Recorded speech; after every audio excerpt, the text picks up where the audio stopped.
Good, good evening, everybody. My name is Pankaj Kumar, and I'm a teacher for quantitative aptitude logical reasoning for different competitive exams like Bank PO, Bank Clerk, SSC, CGL, CHSL, MTS, CAT, MAT, CLAT, Hotel Management.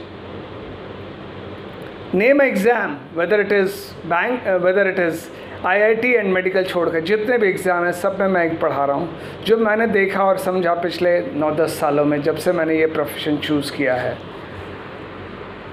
बच्चे यदि हमें 45 दिन दिल से दें तो मैं दुनिया में जो चाहूँ उन्हें प्राप्त कर सकते हैं। सबसे इम्पॉर्टेंट है जो स्कूल एजुकेशन है और जो हमारा एजुकेशन है after competition is totally different. मैं एक ही चीज़ कहना चाहूँगा, जो चीज़ हम लोग रीजनिंग पढ़ा रहे हैं आफ्टर 12th, आफ्टर ग्रेजुएशन, ये चीज़ें स्कूल में आफ्टर 4, आफ्टर 5 स्टार्ट हो सकती है।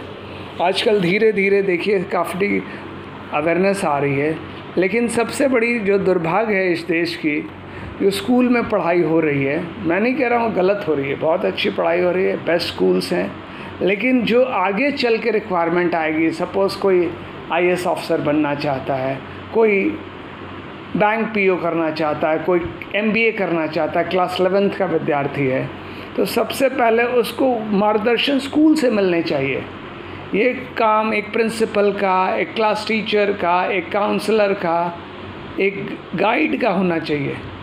एक चीज़ और मैंने जो ऑब्ज़र्व किया डिफरेंट कॉलेजेस, डिफरेंट इंस्टीट्यूट से बच्चों के साथ, कि जो स्कूल मेथडोलॉजी है एग्ज़ाम के 2 दिन पहले पढ़ना, 4 दिन पहले पढ़ना, एग्ज़ाम के लिए बस किसी तरह ग्रूम अप कर लेना, वो फ़िलासफ़ी कंपटीशन में नहीं चलता है।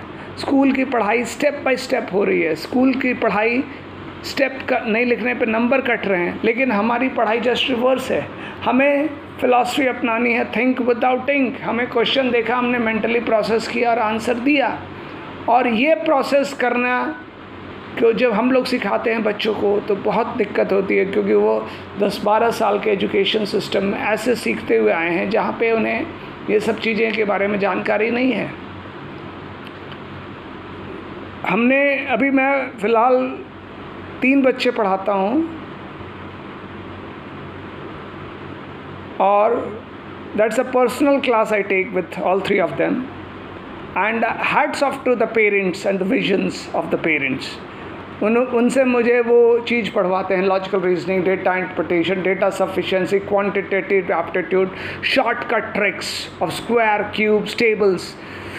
और मैं रियलाइज़ करता हूँ कि जो मैं ग्रेजुएट को पढ़ा रहा हूँ वो मैंने क्लास 7, 8, 6 को बच्चे को पढ़ाया। सबसे बड़ी चीज़ जो हमने रियलाइज़ की है, इनोवेटिव पेरेंटिंग होनी चाहिए। पेरेंटिंग जहाँ पे पेरेंट्स सिर्फ नंबर्स के बाहर निकले, 90 आ गया, 95 आ गया, पेरेंट्स को खुश हो जाते हैं। सबसे बड़ी चीज़ है बच्चे की IQ डेवलप करनी होगी। 10 साल, 11 साल, 12 साल के बच्चे का IQ उसे मेंटली कैलकुलेशन सीखनी चाहिए, उसे स्क्वायर्स, क्यूब्स आने चाहिए, उसे टेबल्स आनी चाहिए। जो मैंने रियलाइज़ किया, मैं मैसेज भी देना चाहूँगा स्कूल के टीचर्स, प्रिंसिपल्स और रिस्पेक्टेड पेरेंट्स, सबको हाथ जोड़ के मेरी निवेदन है कि कृपया करके बच्चों को वो उनके बेसिक्स टेबल्स को लेकर इम्प्रूव कराया जाए। जो मैंने सीखा कि मैं एक ग्रेजुएट को क्लास लेता हूँ रेशियो प्रोपोर्शन का, और एक क्लास 7th को क्लास लेता हूँ रेशियो प्रोपोर्शन की, कॉन्सेप्ट सेम है, दोनों को समझ आता है। लेकिन जब बच्चा क्लास 7, 8, 9, 10th से डेटा इंटरप्रिटेशन करेगा, ब्लड रिलेशन करेगा, डायरेक्शन करेगा, कोडिंग डिकोडिंग करेगा, वेन डायग्राम से लॉगिज्म करेगा, तो जिस दिन वो कैट के लिए बैठेगा, जिस दिन वो बैंक PO के लिए बैठेगा, जिस दिन IAS के लिए बैठेगा, आई एम प्रेटी श्योर कि उस दिन उस बच्चे को कोई दिक्कत परेशानी नहीं आएगी। वो बच्चा ऑलरेडी ये सब जानता रहेगा। तो हमारा रिक्वेस्ट है कि different higher authority, different principals, different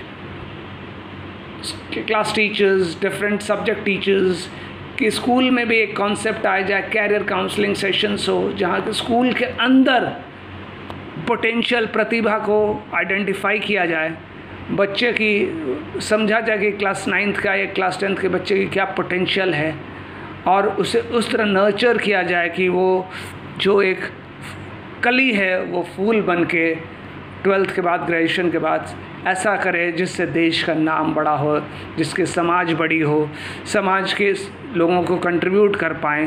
तो यही मैं चाहता हूँ कि मेरे विनम्र निवेदन है पेरेंट्स से, प्रिंसिपल से, टीचर से, कि जो फ्यूचर में बच्चे को प्राप्त होनी है उसे प्रेजेंट में देने की कोशिश की जाए, उसे प्रेजेंट में उनके प्रतिभा को डेवलप किया जाए, ताकि वो एक दिन देश में ऐसा काम करे जिससे समाज, दुनिया और लोग उसे गर्व से महसूस करें।